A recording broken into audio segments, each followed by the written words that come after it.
And we will continue to call out the North Korean regime when it continues to violate UN Security Council resolutions, when it undertakes provocative threats and actions against the United States and its allies.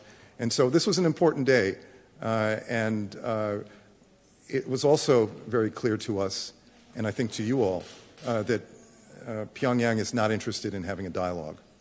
We have said, dialogue is important, but clearly this regime is not interested in that.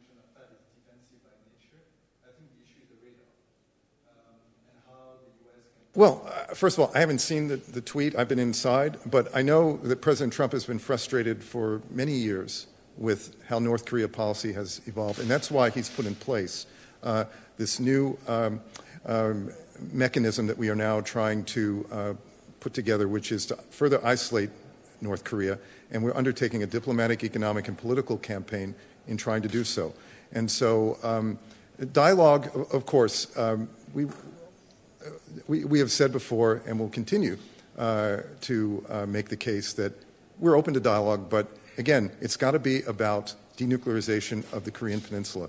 That is utmost importance. Will be undermined by what some say is a lack of coherence in U.S. policy. Just today, what we're going to continue to do is to put more pressure, more sanctions, more condemnation on this regime, to force it to actually make a choice, whether it wants to go down, another path toward re-embracing the international community, or it wants to go down the isolation path. The choice is for North Korea to make.